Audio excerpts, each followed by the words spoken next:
What's going on, everybody? This is Brian Parker, and we are getting ready to start our show, Head to Head Sports at 7:15.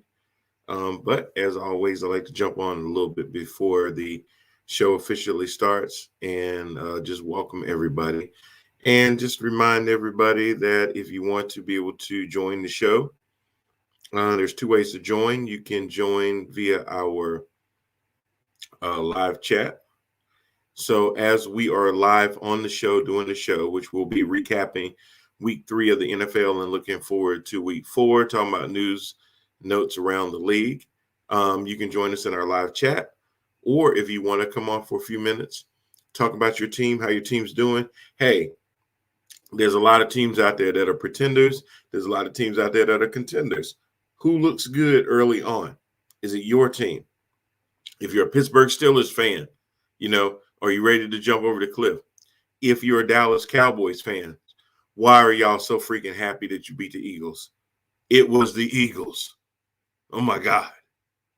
What 3-0 team is the most impressive to you right now? Which one is the least impressive? Which one do you think is going to be the last one to stay undefeated? A lot of those things now kind of start going into, guys, we're already we're going into week 4 now. So it's starting to get a little interesting, Teams will start to continue to show us who they really are.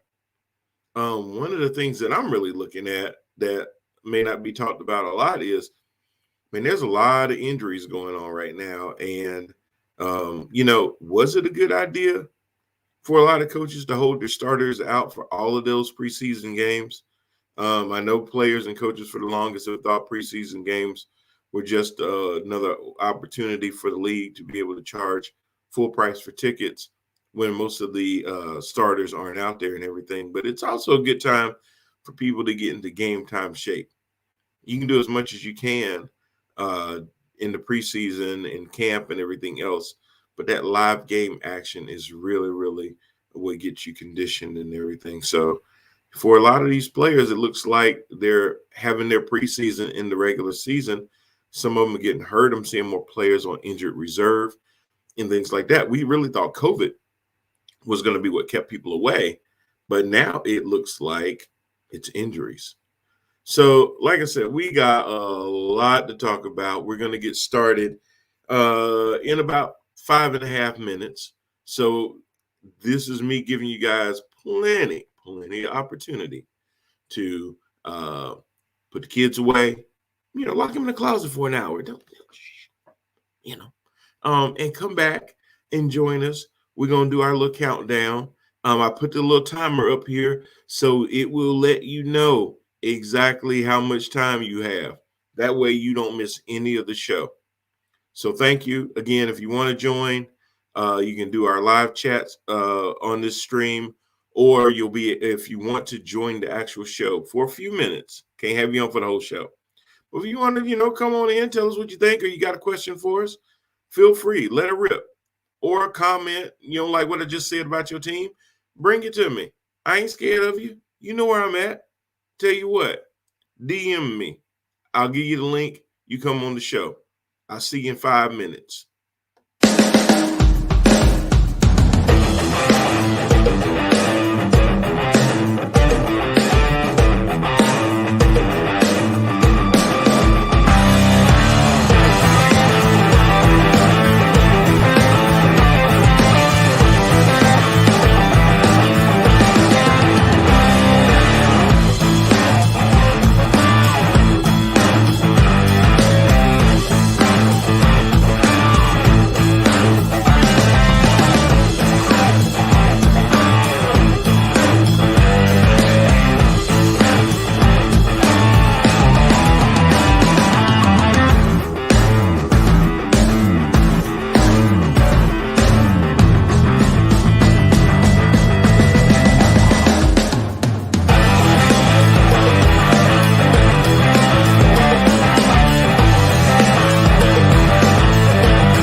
What's up, everybody? Welcome to another episode of Head to Head Sports. I'm your host, Brian Parker, along with my co-host, Mr. Randall Hargove. How you doing, sir? What's going on, my man? How you feeling? You know what? It hadn't been a good week, man. It's not the reason for what you're probably thinking. You know, the Steelers lost. I could tolerate that. But what's making it a horrible, horrible week is these damn Cowboys put up 41 points and brought all these Cowboy fans from under the gutter, man. Bro. I ain't never heard so many how about'ems. Bro, I have a full rant about that because it's like somebody beat the baseboard and all the roaches ran out. I mean, these folks got their chest stuck out. You would think that the confetti, the coronation ceremony is being prepared as we speak. It's over. It's over. It was the Eagles. It's over. You didn't hear? It's over. My God. In the words of Dennis Green, the Eagles are who we thought they were. What did you do that was so unexpected?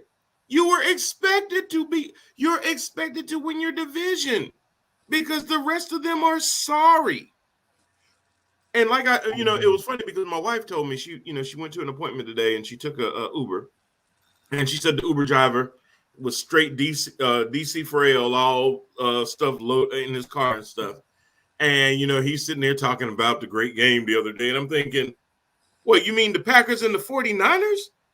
And, of course they meant the Cowboys beating up on the Eagles. I said, that's just like me and my brother going down to the senior retirement center and celebrating after we whoop up on some 80-year-olds in 2-on-2 basketball. Hey, I mean, you did what you were supposed to do. The only ones that should have celebrated would have been if the Eagles had won. They should have been showing this. Y'all ain't won a playoff game since 1995. I'm going to need you to slow down because we've seen this movie plenty of times. You celebrating it in September and you wanting to blame Jerry in December when you've been mathematically eliminated. Stop playing. Cowboy fans, it was one win. You could easily be 1-2 because you barely beat the Chargers. The only team. I mean, come on now. So man, I've been sitting here trying to figure this out. I mean, Cowboy fan, and like I told my wife, I said just let Carolina go down to Jerry World this coming weekend and hand out an L sandwich to them. And that's all I'm hoping for. That's all. I tell you, all these roaches that done ran out the floorboard gonna be right back in the witness protection. You ain't gonna be able to find them, man. You gonna put them on milk cartons. Price of milk cartons gonna go up because everybody gonna be buying one. Have you seen this last scene wearing a DC for L memorabilia? This all you gonna see, man. It's gonna be crazy. You ain't gonna see not one Cowboy fan if they lose to the Panthers. So, Carolina, if I don't care what you do for the rest of the season, please go into Dallas and not only get the victory, please spank them boys like you spanked them a few years ago on Thanksgiving Day for the World Series. Every time the Panthers go to Dallas, normally the quarterback don't get up too good after they knock him down. I remember a couple times they the reason they put Romo out of the league was the Panthers. And his clavicle, they busted up his clavicle. And all these Dallas fans are just hollering about their offensive line. They think they got the offensive line of the mid-90s. So we're going to see. Oh, yeah, the Haley days. The line ain't that bad, man. We're going to see. They got y'all got to stop. Y'all got to stop living. Listen, I'm glad your team has a rubber stamped way of getting into the playoffs. We saw last year a non-winning record team from your division made it to the playoffs. Well, this year, Dallas is going to make it to the playoffs, and they're probably going to have a winning record because I looked at it this way. They're already 2-1.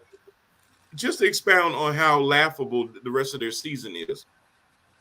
The rest of their season is Carolina. I'm going to go ahead and go out on a limb and say that's an L. It might not be. They might win that game. Either way, I'm okay. But if they lose that game, that'll put them at 3-2. So that's 2 losses. Then after that, they got the Giants.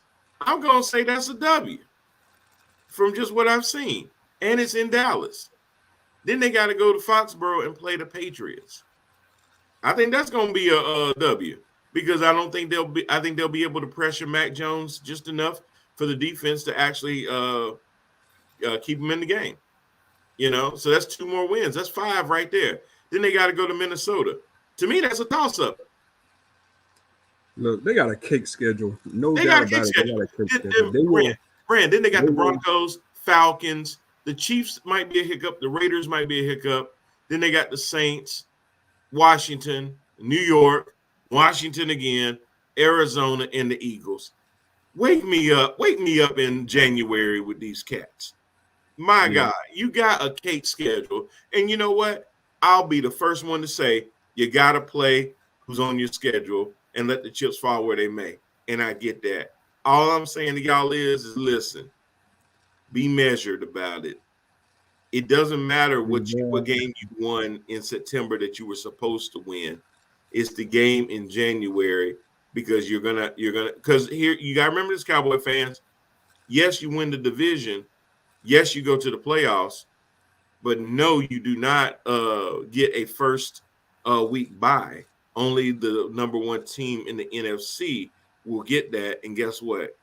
That ain't gonna be y'all. If you were in the NFC West, we wouldn't even be having this conversation right now. Let's be clear. If you were in the same division with the Rams, the Cardinals, the 49ers, and the Seahawks, you would be dead last. So let's keep it clear. Now, not as this season, but I'm just saying when it all shakes up, you probably end up being last. Seattle's having a hard time right now. But looking at the way the 49ers and the Rams and the Cardinals are playing, third at best, most likely last. I mean, fourth at Bottom best. line, Cowboy fans, celebrate your victories. Cool. You ain't got a problem with that. But let's not party like it's 1995. Exactly. And I sat there and I was looking. There are 5 3-0 teams right now in the NFL. Did you know there's 5 3-0 teams? That's crazy. Which of these 5 are surprise you the most? You've got the Rams, you've got the Cardinals, of course, you've got the Panthers. That's 3 in the NFC, and then the AFC has 2 more. And those are the Raiders and the Broncos. Out of those 5, which one surprises you the most that they're actually 3-0 at this point? Well, I'm gonna tell you right now. Some people will say that Carolina's start is surprising. To me, that is not surprising. I thought that they would get off to a 3-0 start. It all depended on Sam Darnold's play, and I could tell within the first half of that Jets game, this is probably going to be a 3-0 team. So that one didn't surprise me. The one that does surprise me is the Raiders. Kudos to the Vegas boys because they're doing it right now. And Derek Carr is playing at an extremely high level. That's the reason for it. I did not think that the Raiders would have enough firepower with their receivers that they have to make a difference. But not only are they playing good offense, they're playing pretty good defense too. That's very true. That's a good point. And speaking of Derek Carr, he is currently leading the NFL in passing yards. Actually, about 110 yards more than the second person, which is a 44-year-old quarterback named Tom Brady. Both of those are incredible. So that's amazing too. The fact that Tom Brady is second in passing through 3 weeks. But yeah, so Derek Carr is doing it. You're absolutely right. I still kind of have my surprise, and I know, my man Brad was watching. It to me, it's the Broncos, man. And for the same reasons as people would have said Carolina, didn't really doubt necessarily the defense of this team. Historically, Denver's defense has been pretty stout. Definitely not what it was in Super Bowl 50. With Elvis and Von Miller as a combo doing their thing, but still very, very, very good. And again, the thing that was scaring me was Bridgewater and how his play would be. But do you know that I don't know what Teddy found, but he's actually 2, 3, 4, 5, 6, 7, 8, 9, 10. He's the uh 11th in passing out of 32 quarterbacks right now. Here's Yeah. the thing about him. He's just been efficient. He's completed 77% of his passes. He's thrown 4 touchdowns to no interceptions. So he's not zipping the ball all over the field throwing touchdowns, but he's not losing the ball, and he's completing passes at a high clip that's keeping them in the game. And they're actually scoring quite a few points in those games. Now, I said Bridgewater was number 11. Number 9 happens to be one Sam Darnold, who is completing 68% of his passes, which is some of his highest passing marks as well. He's thrown 3 touchdowns, 1 pick, but the skewed part of that is that he's also run in a couple as well. So he's responsible for more than 3. He continues to run the ball even well too. He's got his confidence up.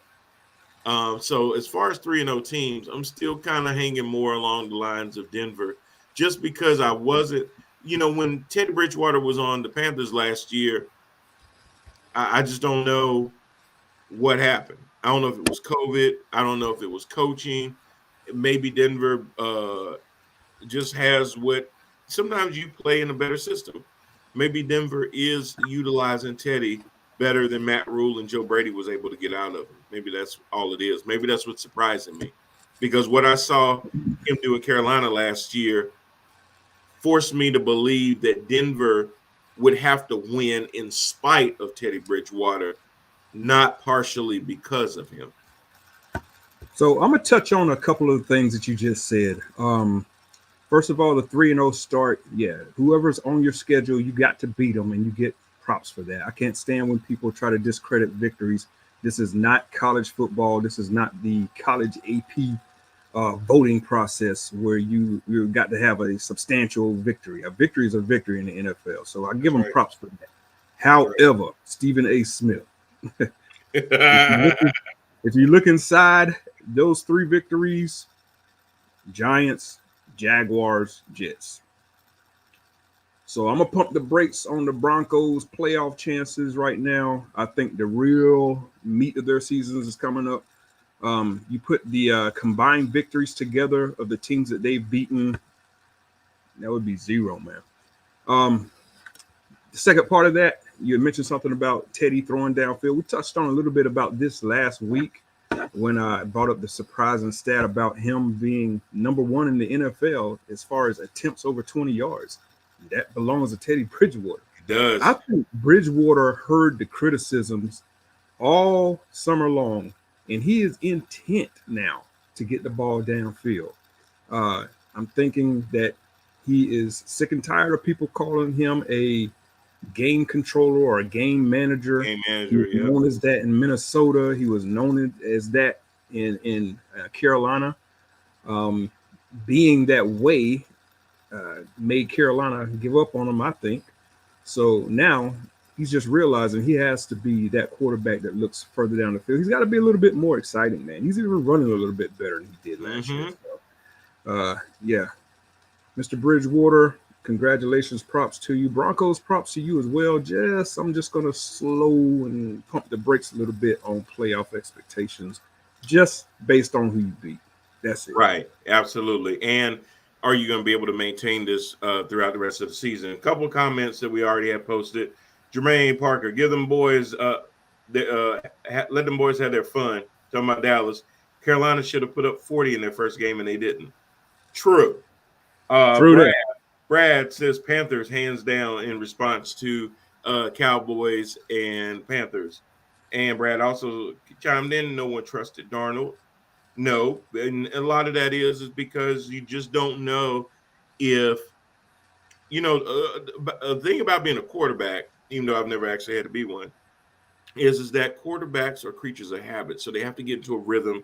They have to get into a flow and everything else, and their confidence has to be at a great place.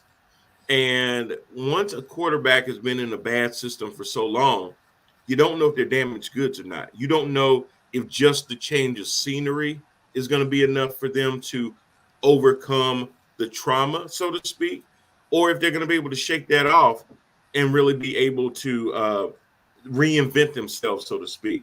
And then Brad said Exactly. also, and the Broncos, of course, and no one expected that either.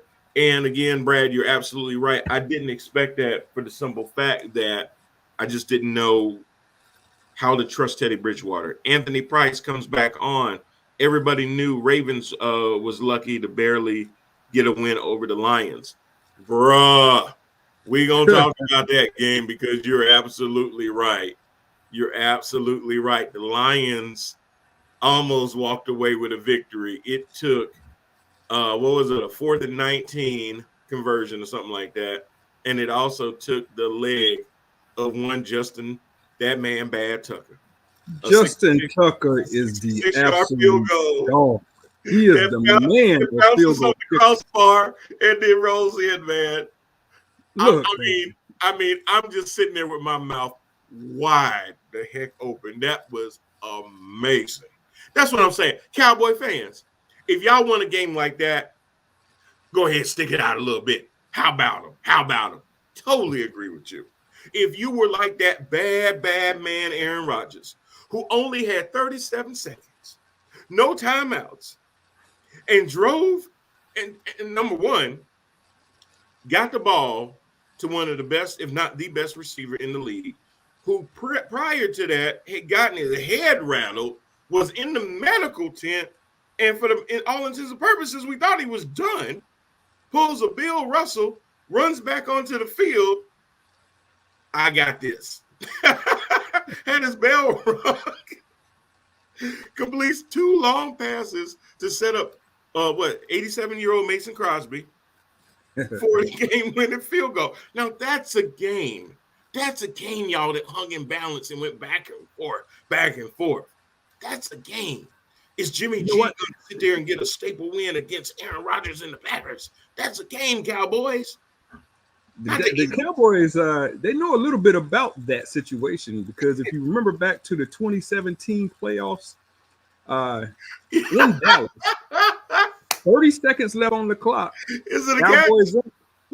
Aaron Rodgers did the exact same thing to the Cowboys. Straight down the field in 30 seconds, game-winning field goal kick, walk-off. That's a bad man. He's a bad man. And he told y'all after they sat there and got drugged by the Saints, relax. Every time he says that, then they turn around and you're like, oh, okay, that's what he was talking about. I mean, listen, when you going to stop doubting Aaron Rodgers? You know, when you going to stop doubting Tom Brady? Everybody can have a bad day. They're human. You know, they're going to have a bad day. But more times than not, are you going to go against them? I don't know, you know, and going back to Anthony's point about the Ravens being lucky, he's absolutely right. Sometimes the ball just has to bounce in your direction. They're 2-1. They could have easily been 1-2 after this because you're right. For all intents and purposes, they could have easily lost that game to the Lions. Hell, to be honest with you, they could be 0-3 because they could have lost their first game too. Thank you. So. This game, it's all the cliches. It's game of inches. That's why you play the game. All of those kind of sayings are absolutely true. George says, I'm sorry, George. Anthony says, Ram, I'm going to let you take this question. It's a good question, and I was going to bring it up. So, okay. What do you think Pittsburgh should do with Big Ben? Oh, man, look. Let me break this one down. My boy B can follow me. I am a Pittsburgh Steelers fan through and through. True. However, I am not one of those fans that has my goggles on so much that I can't see reality. And B will tell you that. Mm-hmm. Everybody was saying Big Ben was washed up last year. Yeah. I was one of those saying that he was not.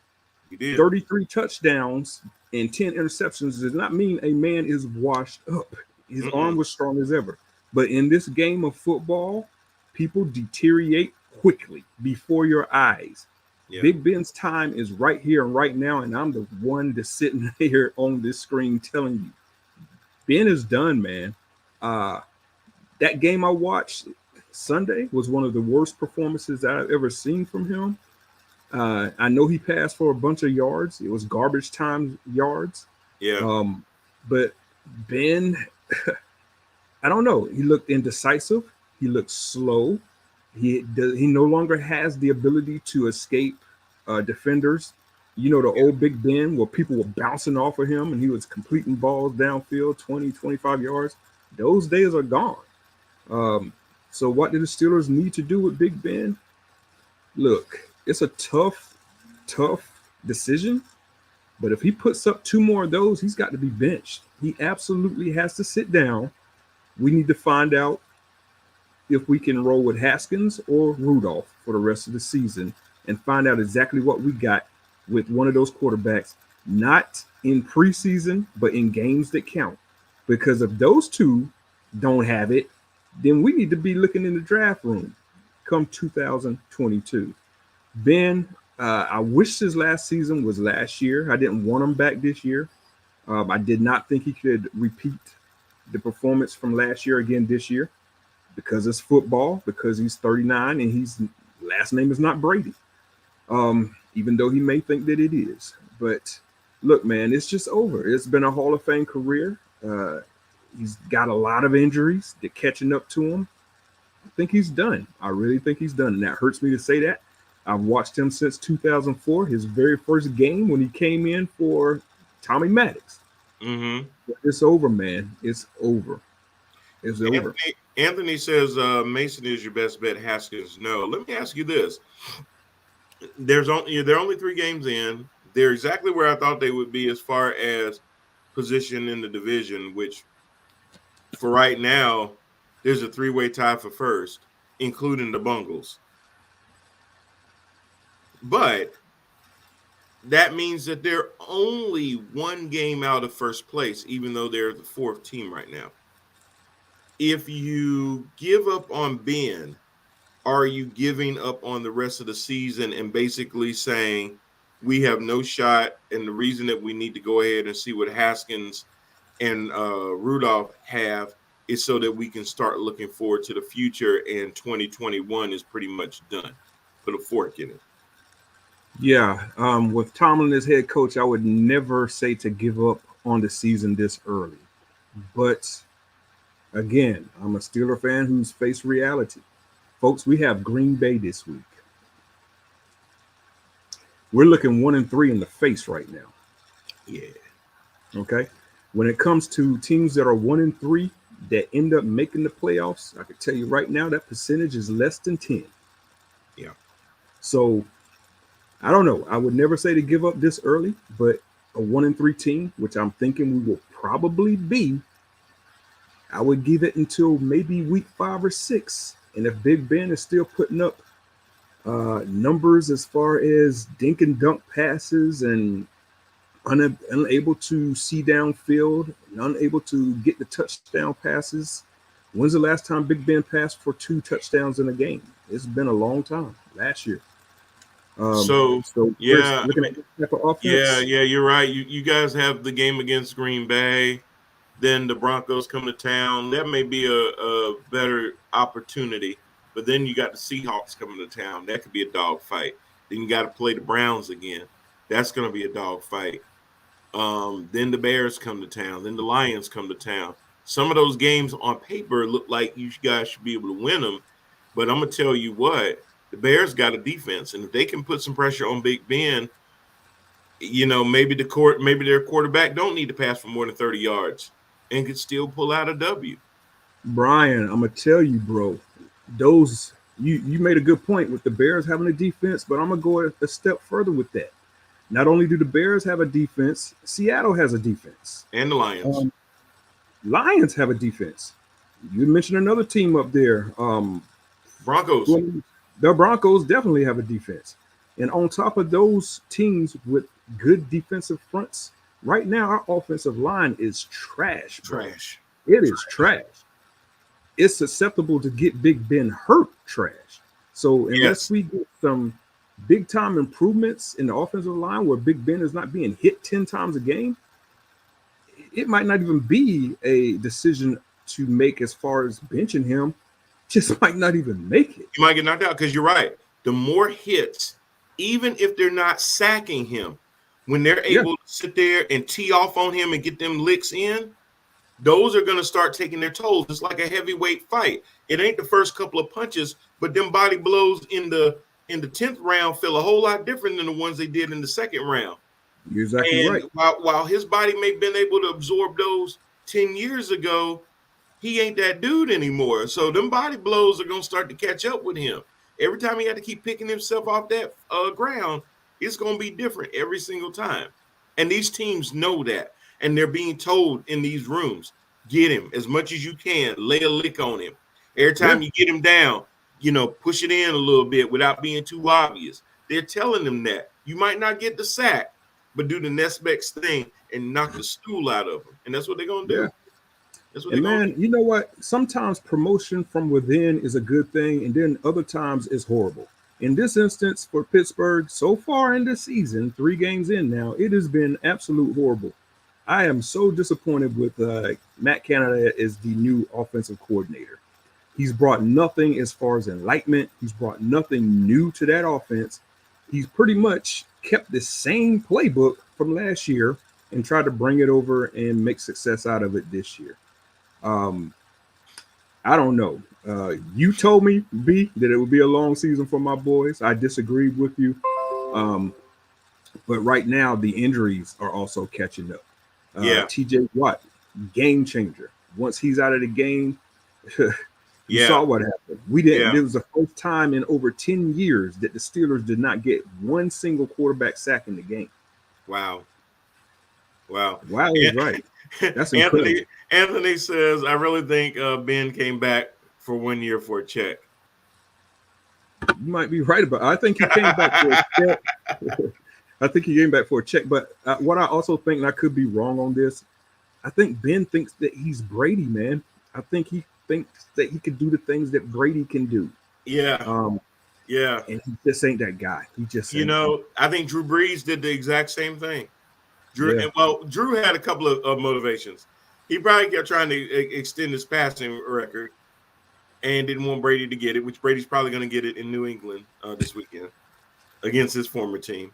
So I think that motivated him, in addition to the fact that he probably figured, hey, Tom is looking good. I do pretty well with my body too. And, whatever Brady's done just makes it even bigger, because even other guys that are in his age class, the only one that's consistently keeping up right now with him is Aaron Rodgers. Breeze had to call it a career.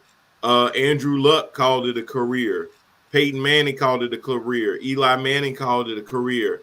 Um, Lord, Big Ben needs to call it a career. You got some aging quarterbacks out there that Brady has seen, and now they're gone or on their way out, and he's still doing it. He's still doing it at a high level. Folks can't figure it out. But you got to remember one thing about Brady. Brady didn't take a whole lot of hits. They kept Brady upright for a long time. Plus, he does do well with his body. Whatever workout regimen he does in the Really off good. season, Yeah. he's constantly training Yeah. his body and stuff like that. A lot of that comes back in the later years as well. And it's not to say that those other guys didn't take good care of their bodies, but Brady just, the things that he does at a high level on the field, he does a lot of those same high level things off the field. That's just Brady. He does. He And really that does. that shows you how rarefied air that can be. Yeah. It's just like Jordan. When Jordan was in the NBA, there were just certain things that Jordan would do to his body. There was a certain level of commitment. Some people might call it almost narcissist, because it was almost crazy the way that he would just take care of his body, and it would pay off in that game 7 of a finals and stuff like that, where you might not notice it during the 82 game regular season. But man, when it's time for them playoffs, when it's time to make that last run and that push, because LeBron, believe it or not, there used to be a time when players didn't take games off. Yeah. I know y'all don't know about that whole pitch count stuff. The old players don't know nothing about that. They played the games on the schedule. Right. But let's see. Anthony says Russell Williams paying $1 million a year for a cook and a trainer. Yeah. Yeah. That's what it kind of takes, though, for these. If you want longevity in this game and play at a high level for a long time, that's what it takes. Personal chef, personal workout um, trainers, and doing that not only through training camp. You know, people used to get in shape in training camp. Now you got players that are already in shape and showing up in shape at playing at training camp. Right. So that's what it takes nowadays in order to play at a high level. Big Ben has not always done that. We've seen that as far as his body. He's gained some weight over the years. Not always been in the best shape. So, Yeah. you know, That's how I got the name Big Ben. deterioration I mean, it wasn't because he was just a tall dude. He was stocky, man. You know, Yeah. it was almost like a offensive lineman out there playing quarterback. Yeah. And guys would try to tackle him, and they're like, "Man, this dude bigger than me. What the hell is this?" But that deterioration happens quickly. You know, you look at Peyton Manning. He's 1 year throwing for over 50 touchdowns, and then the very next, he's barely throwing for 50 yards down the field. So it happens quick, man. Quickly.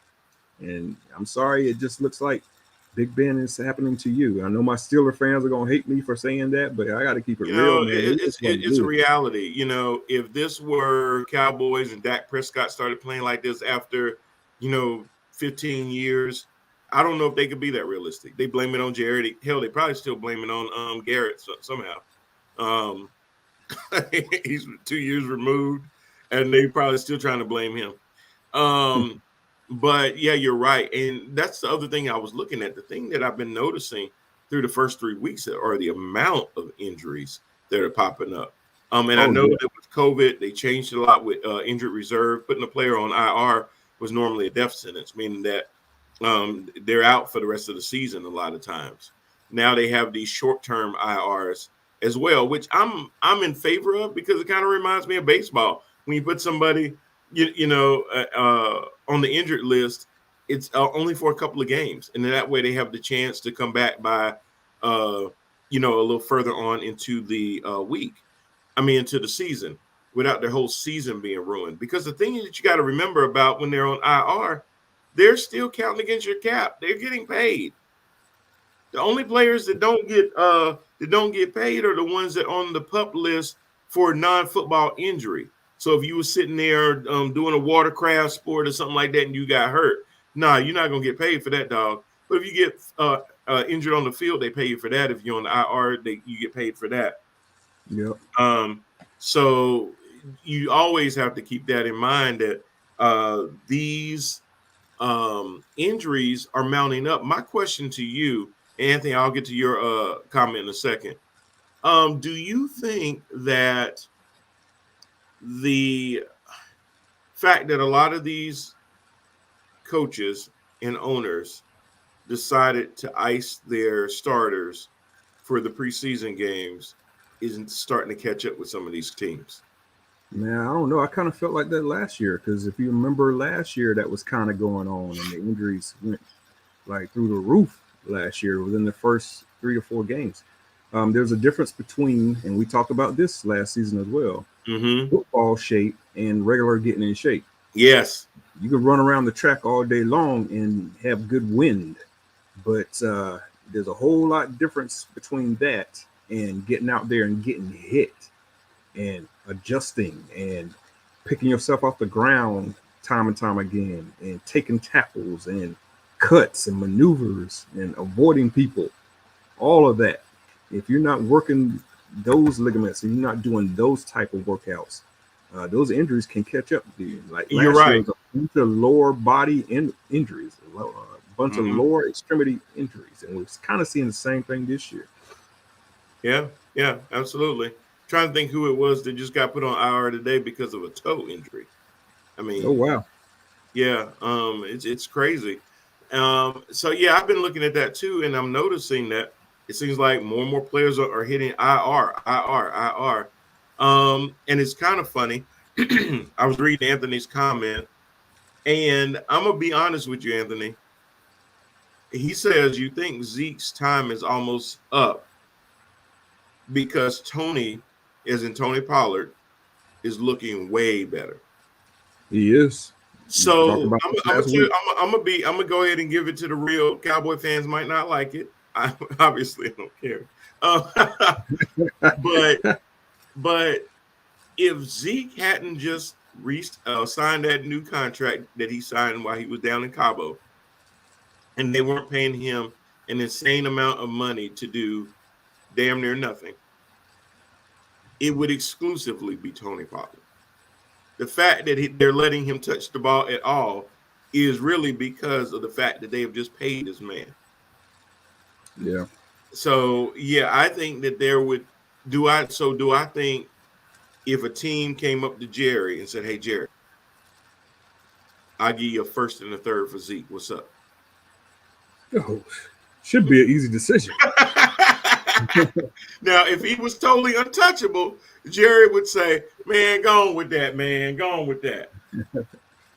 I guarantee you that if somebody came up to Jerry and said, "I'll give you a first and a third straight up for Zeke," what's up? Zeke, you might want to contact your realtor. The next call would be to Alan Tate. Brian, I'm gonna tell you, man. I don't know, with these running backs, I'm starting to see a little bit of a trend and a pattern. And if I was a GM, I would make this decision. Tell me what you think about this. I don't care what running back you are in this league, who you are. Yeah. I may give you, of course, I'm going to ride out the rookie deal, and then we're going to give you that first contract. Second contract, you probably ain't getting it, man. You just ain't. I don't care who you are, what your name is, and what you've done for the organization. You're probably not going to get it if I'm GM. They're not living up to it anymore. Well, and that's the problem, because the problem with a contract is that you're basically rewarding a player for what they've already done. You're not paying them. You know, the NBA will sit there and pay you based on what they perceive you to still be able to do. The NFL almost pays you basically to reward you because you've outplayed your current contract, and that's really just a way of kind of paying you for it. It's not paying you for potential, because especially from a running back standpoint, is that the older you get, the less likely you'll be able to duplicate that. So the Zeke that we saw coming out of Ohio State, he's gone. We'll never see him again. So if you continue to pay him, you're not paying him to be the Zeke of Ohio State. You paying for skinny Zeke. That's what you got. You got half of a Zeke, because he don't even look like a full Zeke no more. He look like half a Zeke. Now, Anthony asked if they sat there and traded him like that, wouldn't they take a cap hit? They actually would take a cap hit. You're absolutely right. Because when he redid that deal, so for 2021, his base salary is $12 million. Is actually not that bad when you look at the cap hit as the years go on, because now in 2022 is going to be 12 million. 2023 is going to be 10. If you get the next team that they would pick up his salary, but against the cap, yeah, you're going to probably get hit with about $8 million on your cap. It's Jerry. He can make it. You know, I ain't say if he was in Buffalo. So yeah, you're gonna take a hit from it. But if you're ready to move on, it's not gonna be that bad of a hit. That's actually not that bad what they signed him for, but he's just not living up to it. 2021, his base salary, if you're gonna do it, his base salary right now is $1 million. His signing bonus was 1.5 million. His average salary is 2.6, and his guaranteed money though is $36 million. So yeah, he's up there, but is not as bad as you would think. If you were talking about Dak, yeah, that's nearly impossible to do. because of the cap hit. Anthony says Zeke is getting paid a lot more in 2 games than Tony in a year. That's crazy. It is, and so, and that's why, Anthony and Rand. I don't know how you feel about it, but when Zeke is doing what he's doing, it kind of makes the case that a lot of teams say is why they don't draft a running back in the top 15 of a draft.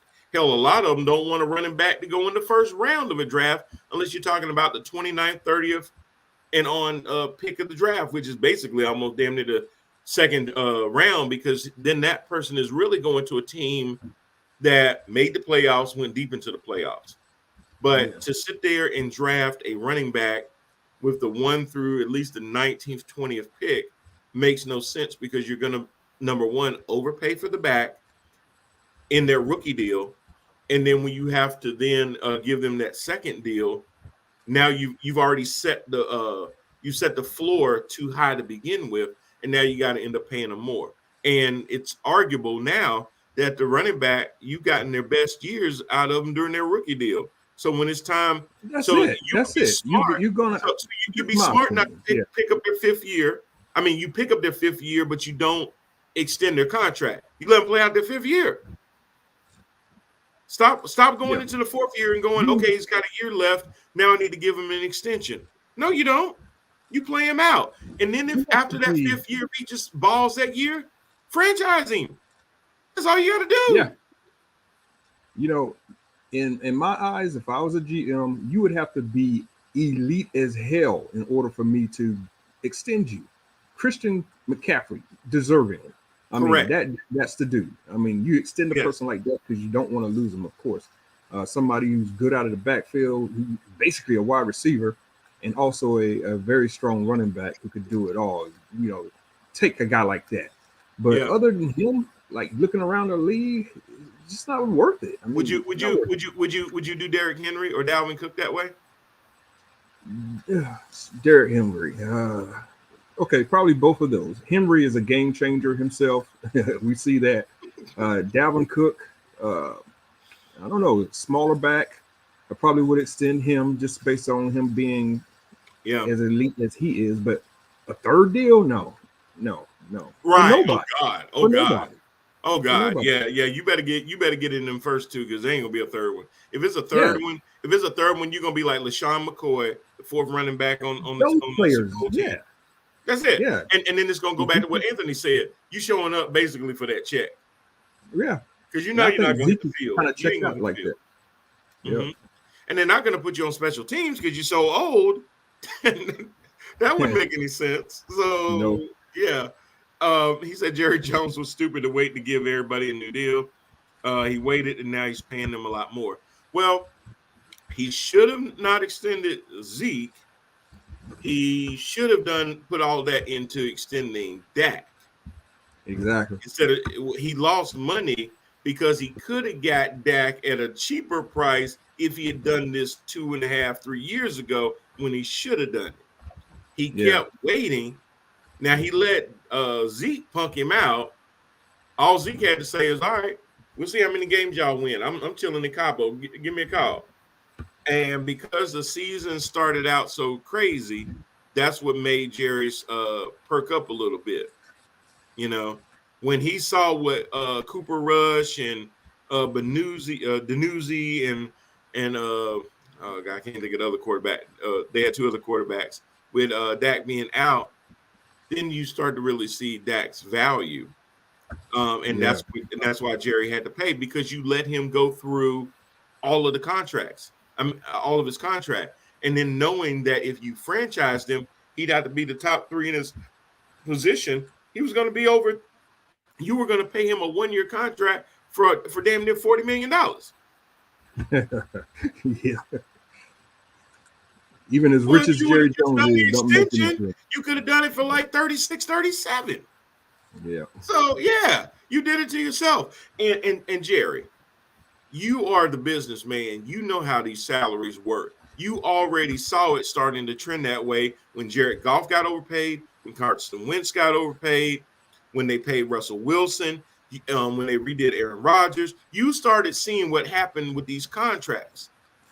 You knew that if you had to franchise Dak, you were going to have to take him up there. Even if you agreed that his talent didn't warrant that, it doesn't matter.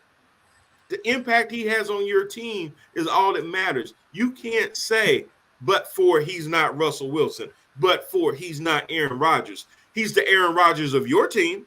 Of your He's the team. Russell Wilson of your team. Of your team. Of your team. Absolutely. And the question always is, okay, you let him walk.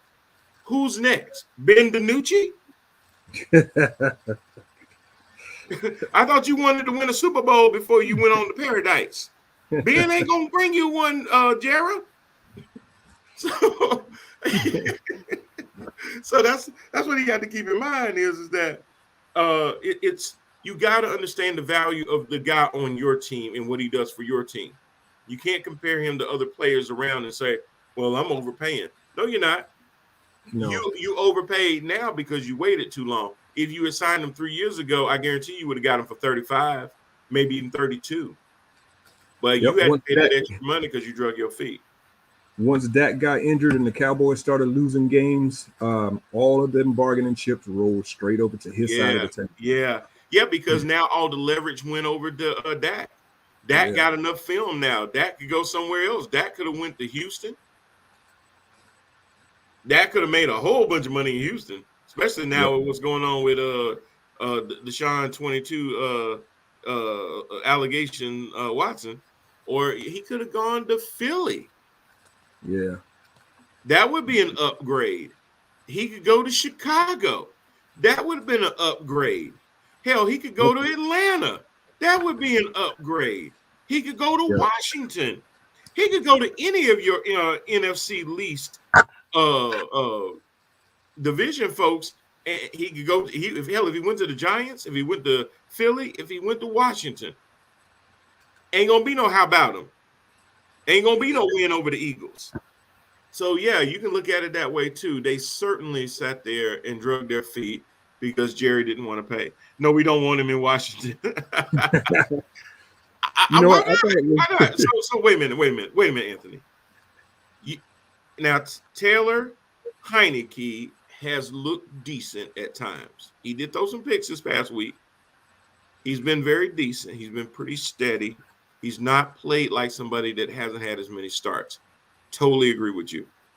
But do you seriously mean to tell me that if Ron Rivera had a chance to have Dak Prescott as his starting quarterback, you're telling me you would rather ride with Taylor Heineke? If you are, I'm going to give you an 800 number. It's the LabCorp. Trust me, they will take care of you. They just need a sample, and then we can figure out what the hell is going on. I don't care how much Washington hates Dak. Every one of y'all will have a number 4 Washington team football jersey. Listen, y'all, Washington already don't have no name. At least get some W's. Eat some W's up. Dak will give you W's if he was your starting quarterback. Trust me. That's what you're missing. He can make all the throws.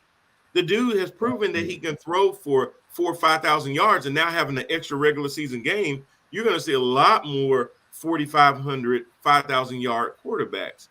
He said, "Yes, I would. That's not the problem. It's our one-hit wonder defense that's messing up." Your defense looked like, man, nobody was gonna want to see them boys from DC. They looking like a little Swiss cheese right now. And you guys took advantage of COVID. I don't know if it was one hit wonder. I just think that when you have a season where there's no off season, normally the defense is ahead of the offense because the offense is all about timing. It's about running those routes. It's about the quarterback anticipating receivers coming out of their breaks. The best quarterbacks are the ones that don't wait for the receiver to be open. It's the ones that anticipates when a receiver is going to break open.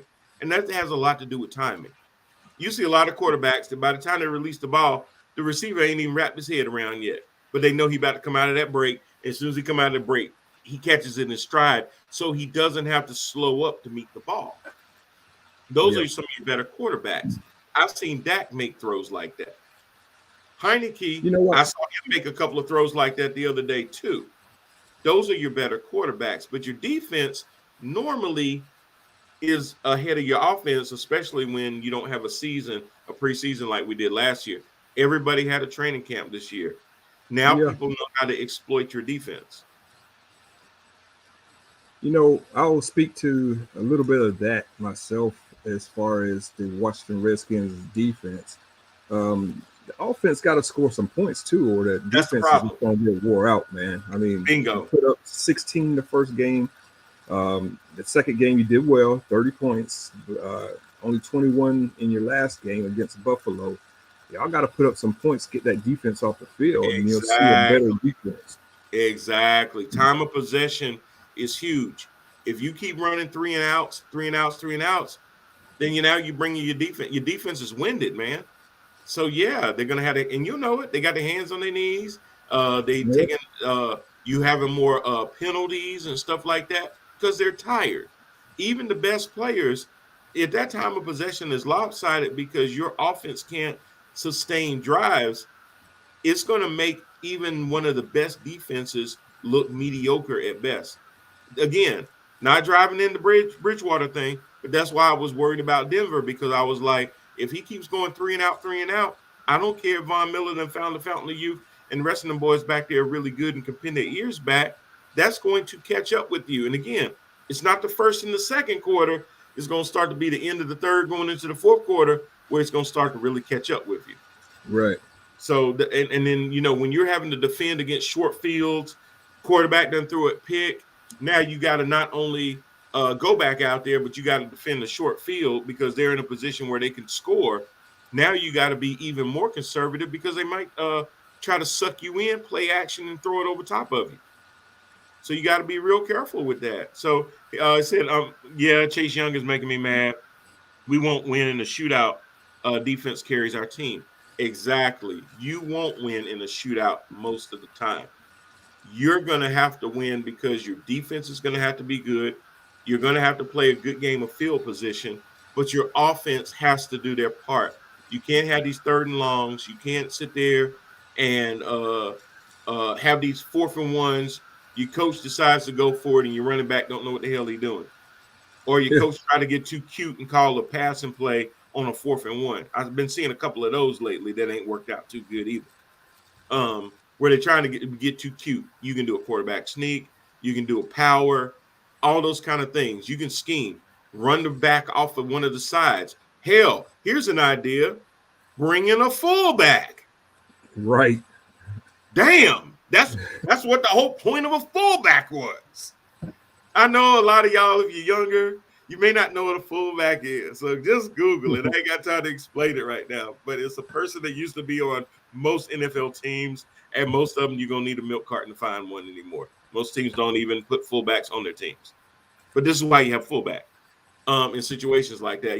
Everybody want to play this analytics crap right now where they're going by the probability and stuff. Well, the analytics would have also told you if it's fourth and one or half a yard or something like that, you might not want to do some kind of screen or reverse play or something like that. Just go straight up the middle. Yeah, he says, yeah, but nobody really has a fullback in the NFL. Exactly. Maybe you should. Maybe because how many more times now are you seeing not only teams have fourth and one just used to be okay, we're gonna kick it. Even fourth and half a yard, it was always okay, we're going to kick it. How many more teams have you seen that when they're kind of in that negative range where, say, they're past the 50, maybe around the 45, they don't have Justin Tucker there to kick a 62-yard field goal. So if you kick it, the best your punter can do is try to pin them within their 5. Or if he overkicks it, it's a touchback and they end up at the 25. Well, if you're already at the 45, you only net 20 right there anyway. And if you kick it to him and he's really good, hell, he might make it up to the 30 on you. So, yeah, if it's at the 45, we're kind of in no man's land. What the hell? Let's go for it. We're going to roll the dice. The fans are rooting for us. And then nothing. Change of possession. So, yeah, that's when a fullback would actually not be a bad idea for you. I'm just saying, me just saying. So other than all of that, what games last week, other than Pittsburgh, really stood out to you? Who's looking Oh who's man. looking good? Who's looking good to you? Well, we were going to talk about. Got into a little bit about it, but Aaron Rodgers is just what he did is just incredible, man. Epic. 37 seconds on the clock is too much for Aaron, and he continues to do it again. But besides that, I made a preseason prediction of the LA Rams going deep into the playoffs. Um, they are not letting me down. They are not letting me down. Them boys look great right now. And I think that getting rid of Goff and bringing Matt Stafford was the proper decision, and it is paying off big time. 27 of 38, 343 yards, and only 4 touchdowns passed. Wow. Wow. Matt Stafford looked amazing, MVP. Bruh. Now, this is one of those things where he went through abuse in Detroit. And like I had said earlier, you don't know, sometimes just change of scenery is enough. Obviously, for Matthew Stafford, the relationship that he and Sean McVay have, boy, them boys are looking good. They're looking good. How about this stat? Who had 3 receptions for 120 yards for the Rams? Cup. No. No. 3 for 100. Higbee? Not the tight end. No. Okay, who was that? D-Jack. Oh, D-Jack is back, baby. I should have known when you said only 3 receptions. He got over 100 yards. As well. No, Deshaun Jackson, Mr. Speedster, the man that when last seen healthy, will burn you. Oh, he'll take the top off. He will burn you. He will burn you worse than any kind of VD. Deshaun Jackson, he will. Oh my God! And he was so wide open on that field. Listen, 3 for 120 means that you average 40 yards a catch. Yeah, let's pretend I never even said had 9 receptions and didn't crack 100. He had 96. So D-Jack did that and more in just 3 catches. Wow. Yes, Lord. So Stafford, it's not even fair. He's got Robert Woods. He's got Tyler Higbee. He's got Cooper Kupp. You know, even Sonny Michel can catch out of the backfield. I mean, my God. Yes, the Rams, they look good. And, you know, Brad is a Rams fan. I know he had to leave. And, you know, he's always talking about his Rams. And most years I would kind of, you know, walk him off the cliff like I would a Cowboys fan. But I'm going to be straight up with you. This is the year. And when they went and got Stafford, they were basically acknowledging we're ready to win now. Now, as much as I love the offensive side of the ball for the Rams, I would be remiss if I didn't mention 2 studs that showed off on Tampa the other day. One would be Mr. Jalen, pay that man Ramsey. And Aaron, you can't block me with 2 people, Donald. You cannot. He's a 2 people couldn't block him. He is a tree stud. And if you've got to commit 2 players on your line to Donald, you're freeing up Ramsey. You're freeing up everybody else on that line to be able to get to that quarterback. So, yeah, they're going to do that sometimes. They're going to double him and try to run. But if you try to go with him one-on-one, you're going to lose. No, it's over. It's over. That's been proven. That's been proven for years. What? That man cannot be blocked with one person. No, cannot. sir. No, sir. So we could start right there because he affects everything. So now you got a quarter. And see, this goes back to what we were talking about, Rand. You got a quarterback that can keep him out of the 3 and outs, that can keep the chains moving, keep the time of possession, even if not more pointing in your direction. So now your defense has even more time to rest. So every time they go out there, they ready to bring the lightning. And you're not going to see them with their hands on their knees because they're fresh. And already good defense that has time to rest. Matt Stafford is going to be a problem. That's the difference between a lot of difference between Jared Goff and Matt Stafford. But Jared Goff would run you into a lot of 3 and outs, and the defense could stay fresh. Now you got a competent quarterback out there that can air it out.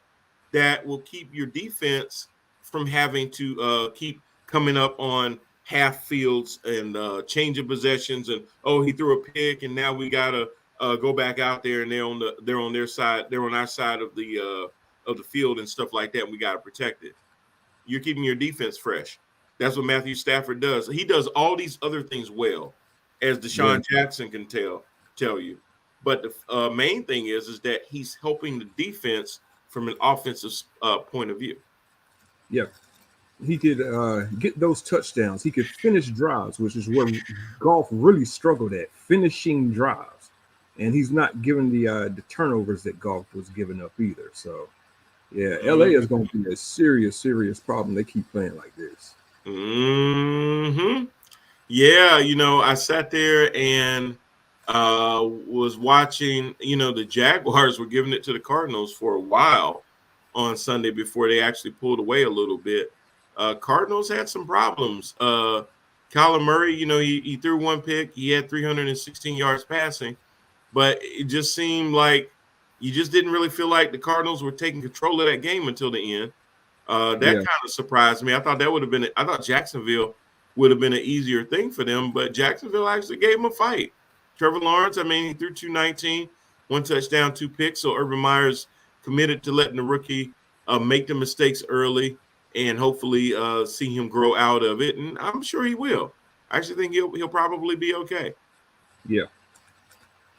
Then the Browns beat up on the Bears 26-6. Of course, the stat for Justin Fields completed 6 of 20 for 68 yards.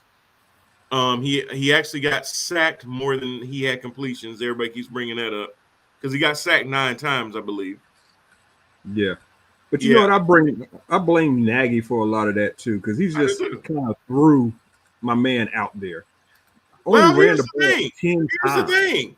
If the fans had it their way, he would have been out 2 games ago. I know. But which is why the coach can't always listen to the fans. If you put a rookie quarterback out there, you got to do some things to help him too. Like we were already discussing, you and I, that the Bears have basically no weapons at wide receiver. None. So, okay, knowing that, you got to kind of run the ball to take the pressure off of a young quarterback. They have a good running back, but they only give it to him 10 times. Give it to him 10 times. Well, you know why? Because Nagy actually thought the point of the game was to try to win it. No. You weren't going to win this game. But what you couldn't do is let your rookie quarterback go out there who's supposed to be your franchise for the future. You're not playing for 2021. You lost 2021 before preseason. Okay? You weren't going to win 2021. So this is your prized possession for the franchise. Now, to me, I think it was somewhat spiteful. See, and I'm not normally a conspiracy theorist, but I think Nagy said, you know what?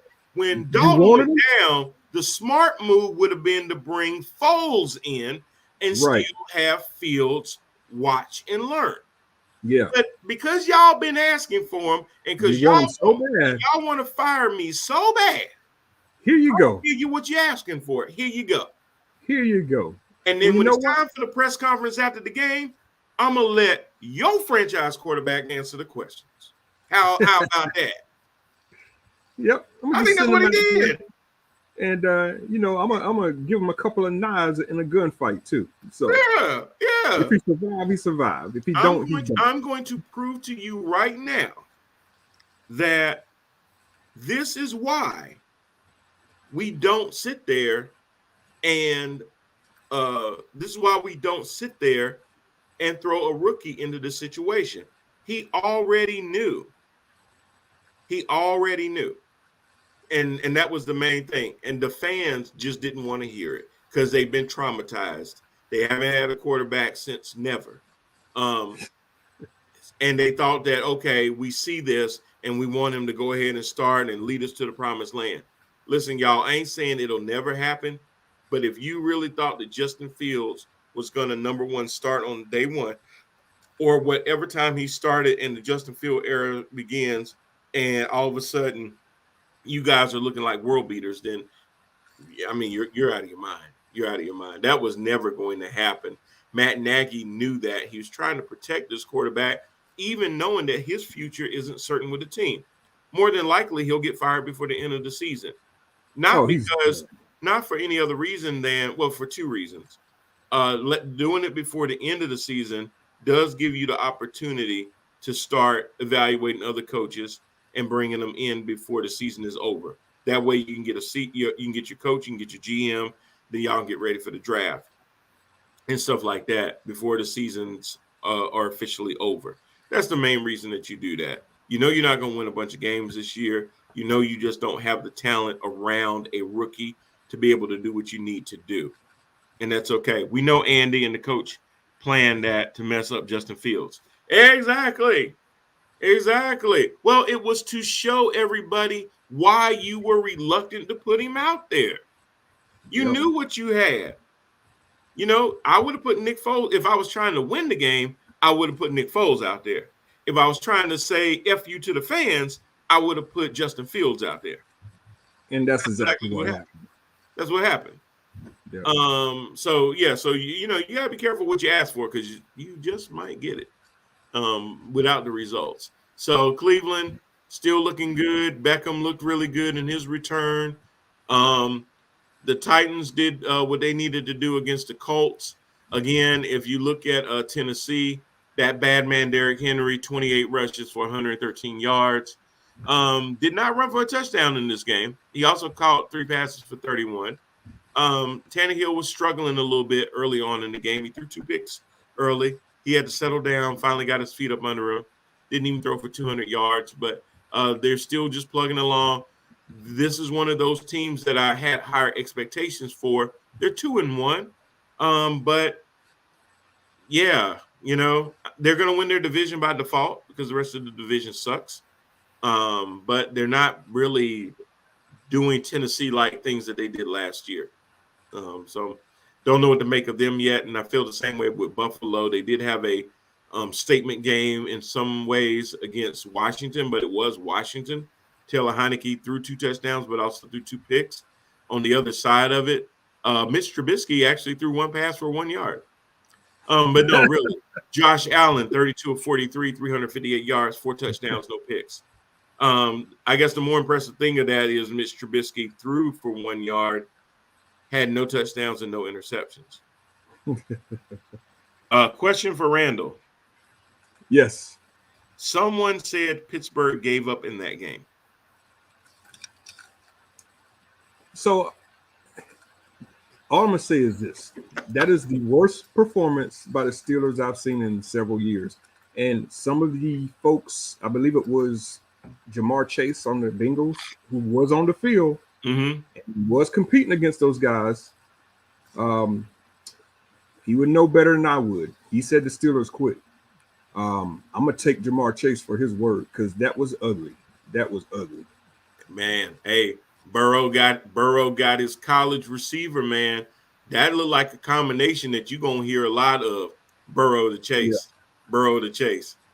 Now, some of those that catch along the sideline that Chase got, that wasn't due to nobody quitting. That was just talent. It was a hell of a throw. He threw it to him in stride. He caught it and he kept on going.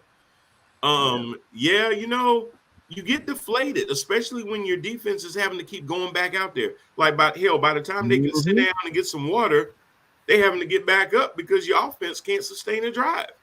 3 and out, 3 and out, 3 and out. I mean, you know, nobody wants to give up, but that's pretty deflating to feel like, what are we even doing this for? Why are we even going out there, you know, stopping them on 3rd down when we're gonna be right back out there?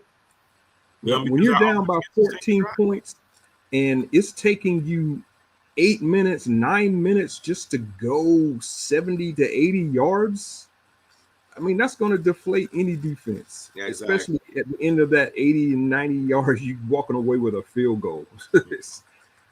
Pittsburgh just got a lot of problems right now, and it starts with the offensive coordinator. He better get it figured out, man. Well, like you said, they're playing Green Bay this coming week. So who do you like in that game there? We already discussed it, man. I'm staring 1-3 in the face. All One right. and 3 in the face. There's no way I could sit here and I don't care how much of a fan I am. Tell these folks watching here that the Steelers have a great chance to beat Green Bay because they do not. They None. don't.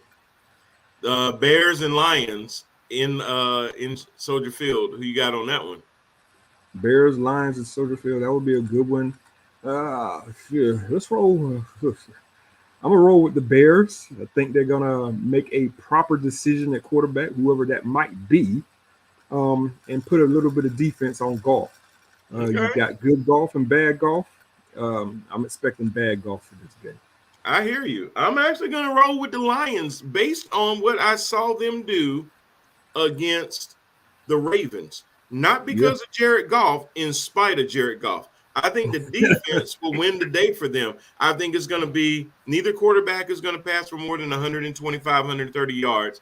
It's going to be a game of field position, but I trust the Lions special teams more. I trust the Lions defense more than I do the Bears. Now, I think the Bears defense is definitely going to make Jared Goff speed up a little bit.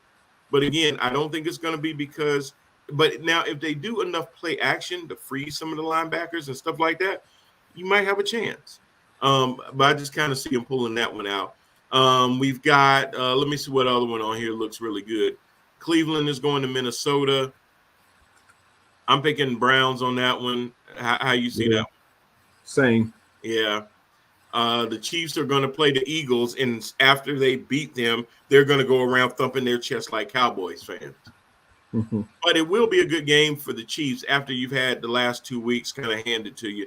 This is a nice recovery game for you to go Yeah. into Philly and be able to come out with a win. A huge game outside of the Panthers and the Cowboys is going to be the Seahawks and the 49ers uh, Oh man, at, yeah, at Levi Stadium. yeah. Woo! Yeah, that's going to be a nice one.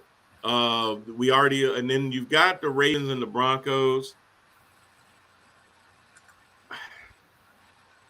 in Denver. And I cannot believe I'm about to say this. I think the Broncos got a chance to win that game. I hope they do. We need them to. We need them to win. Oh, I know you rooting for at least a week. Right. But literally, I think the Broncos have a chance to win that game. And that's Yeah. crazy. The other big game, the Monday Night Football game, is going to be a classic. I hope it is. The last ones have not disappointed. Raiders, Chargers in Nice. LA. Get Nice. some. I don't That'll care be what a else game, you man. have planned to do that Monday night. You better cancel them plans. I don't care if your mother-in-law coming to town. I don't care if your youngest child need to be picked up from the Amtrak station. Call an Uber. Be there. Raiders, Chargers.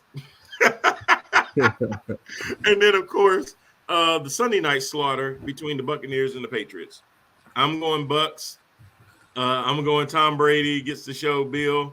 It was all me, baby. That's going to be a great prime time watch, man. No matter what the score might be, I just want to see, Brady perform in New England. How Me is the too. crowd Me going to too. receive him back? How are they going to react Yeah, to him? Because it's going to be like he's coming home, but he's now the enemy. He's having to go into the visiting team's locker room and all that other kind of stuff. How is that going to look? So that's going to be good. Well, y'all, we're here at the end of our time. Hope y'all enjoyed it. Please continue to watch. If you're watching live stream, great. If you're watching on the re-air, that's fine. We'll also air this tomorrow on Roku and throughout the week on the channel as well. For Randall Hargove, I'm Brian Parker. Thanks, Rand. Appreciate you. We'll see y'all next week. Y'all take care. We are out of here.